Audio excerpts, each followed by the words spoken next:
Assalamualaikum warahmatullahi wabarakatuh. Berjumpa lagi dalam pembelajaran prakarya, dan kali ini kita akan membahas tentang media penghantar komunikasi. Semoga kita semua dalam keadaan sehat ya.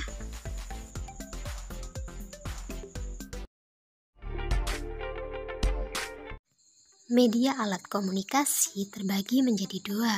Yang pertama, alat komunikasi masa lalu dan alat komunikasi masa sekarang. Seiring dengan kemajuan bidang ilmu pengetahuan dan teknologi, perkembangan komunikasi dan informasi saat ini berjalan begitu cepat. Saat ini, hampir semua orang telah bersinggungan dengan teknologi informasi dan komunikasi. Selanjutnya, masa lalu atau kuno. Seperti telah diuraikan bahwa perkembangan alat teknologi informasi dan komunikasi sudah dimulai sejak zaman prasejarah. Pada saat itu, alat komunikasi masih sangat sederhana, seperti suara dengusan, isyarat asap, dan bahasa isyarat tangan. Komunikasi adalah penyampaian pesan atau informasi oleh seseorang kepada orang lain atau pihak lain secara langsung atau lisan maupun tidak langsung atau menggunakan alat atau media komunikasi.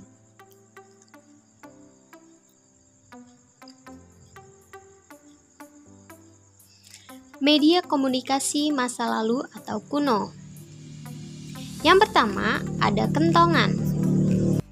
Kentongan digunakan di Indonesia sudah sejak lama. Alat ini sudah ada sejak zaman Kerajaan Demak, Surakarta, Guatalo, dan Yogyakarta. Kentongan berfungsi untuk memberi informasi kepada masyarakat bahwa telah atau akan terjadi sesuatu.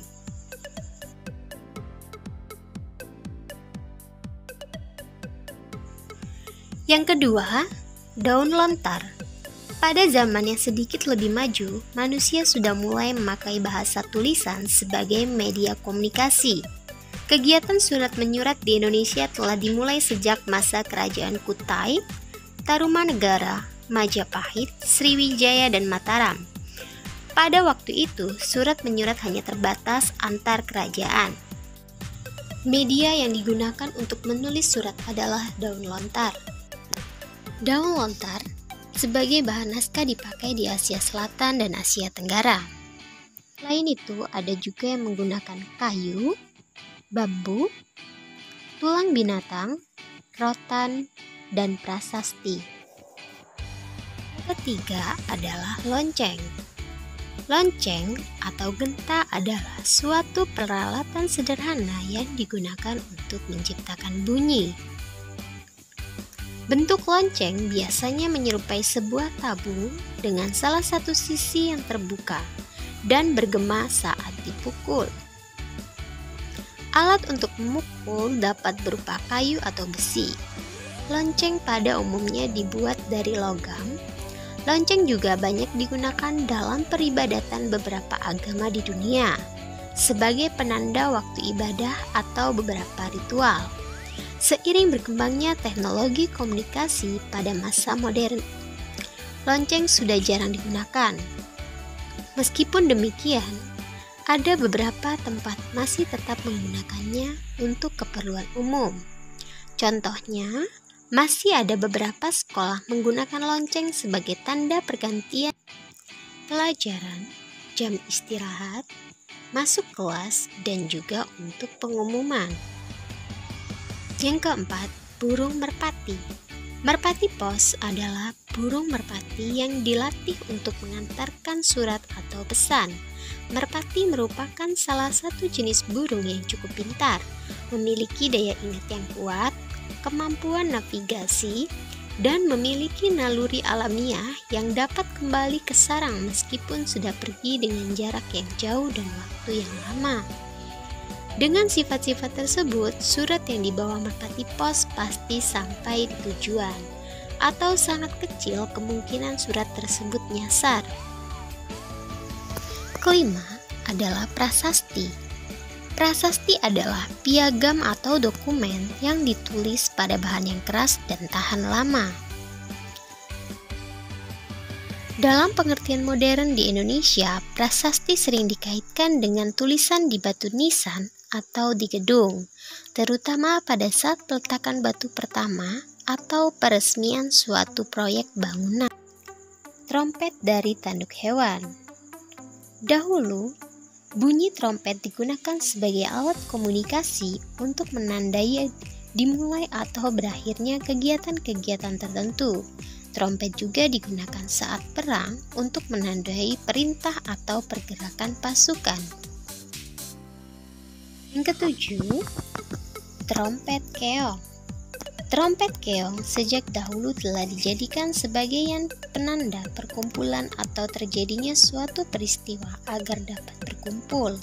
Hingga saat ini, trompet keong masih digunakan dalam acara adat, terutama di daerah pesisir.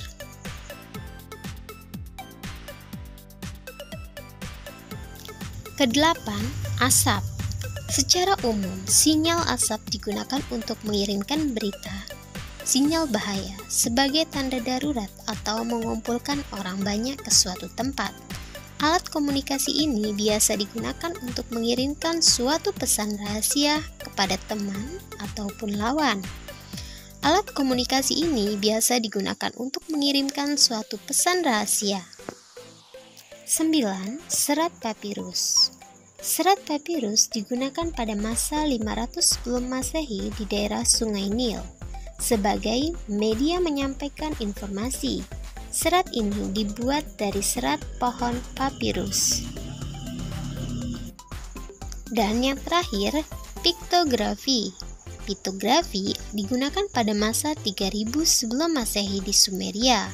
Piktografi berupa simbol-simbol yang apabila disusun bisa menjadi kata, kalimat, bahasa yang memiliki makna tertentu. Media komunikasi modern. Sejarah perkembangan komunikasi tidak akan pernah bisa terlepas dari kemajuan teknologi dari dulu sampai sekarang. Sejak tahun 1960-an hingga sekarang, teknologi semakin berkembang sangat pesat. Berbagai media komunikasi yang diciptakan manusia dan penemuan media-media digital menjadikan segala aktivitas kehidupan berjalan semakin efektif dan efisien.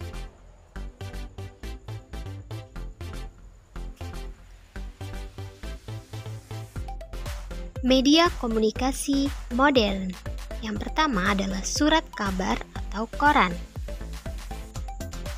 Pada tahun 59 sebelum Masehi, pada masa Kekaisaran Romawi kuno, saat itu surat kabar hanya berisi jurnal kegiatan sang kaisar. Pada tahun 1605, surat kabar pertama kalinya terbit dalam bentuk cetakan oleh John Charles bertajuk Relations. Surat kabar adalah media cetak yang berisi berbagai informasi seperti sosial, budaya, hukum, politik, hiburan, dan teknologi. Zaman surat kabar bukan hanya dalam bentuk media cetak, juga dalam bentuk surat kabar elektronik atau surat kabar digital.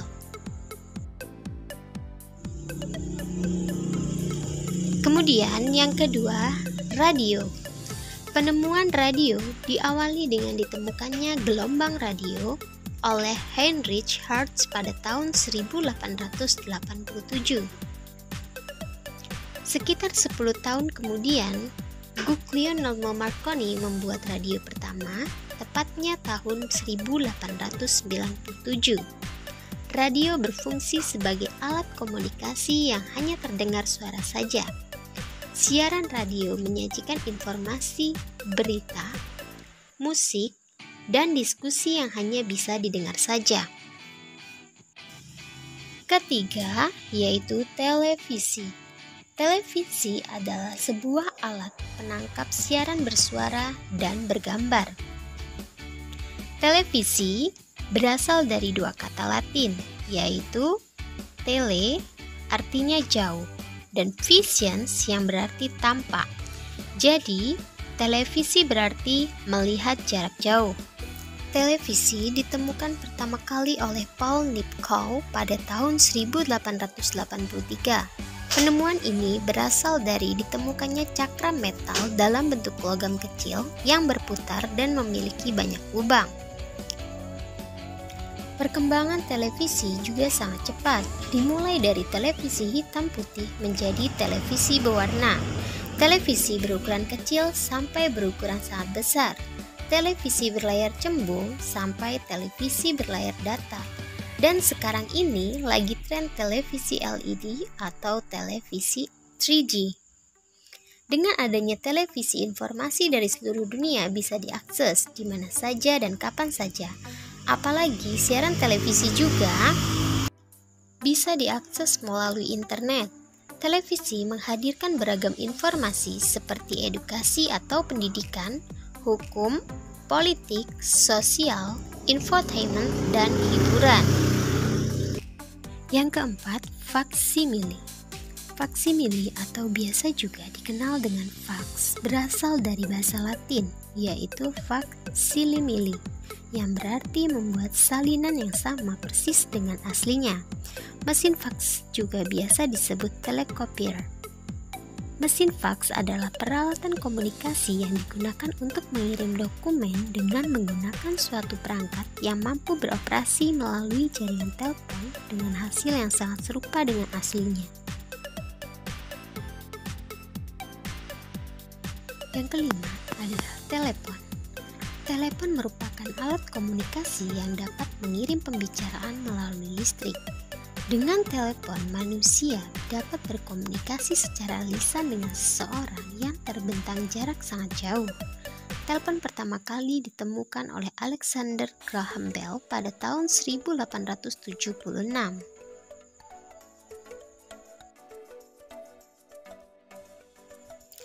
Yang keenam adalah handphone. Sejak 3 April 1973 telah dikenal handphone. Handphone biasa juga disebut dengan telepon genggam dan telepon seluler. Handphone merupakan suatu terobosan baru yang sangat spektakuler saat ini dalam dunia informasi. Handphone lebih praktis daripada telepon karena ukurannya sangat kecil dan ringan, sehingga mudah dibawa kemana-mana. Dengan adanya penemuan handphone, memungkinkan orang bisa berkomunikasi kapan saja dan di mana saja yang ada sinyal handphone. Yang ketujuh adalah handy-talkie. Handy-talkie adalah alat komunikasi menggunakan sinyal frekuensi tertentu sebagai pemancarnya untuk menghubungkan handy-talkie yang satu dengan yang lain. Alat ini biasa digunakan oleh satuan kepolisian, tentara, dan juga pihak satuan pengaman atau satpam. Selanjutnya, komputer atau laptop. Komputer adalah seperangkat alat elektronik yang dipergunakan untuk mengolah data secara cepat dan tepat sehingga menghasilkan informasi yang akurat. Komputer ditemukan oleh 3 orang penemu, yaitu Herman Hollerich, Howard Aiken, dan Charles Babbage. Kehadiran komputer di dunia ini saat ini memberikan perubahan yang sangat luar biasa. Banyak masyarakat beranggapan bahwa komputer hanya digunakan untuk mengetik saja, padahal komputer dapat diaplikasikan dalam berbagai bidang.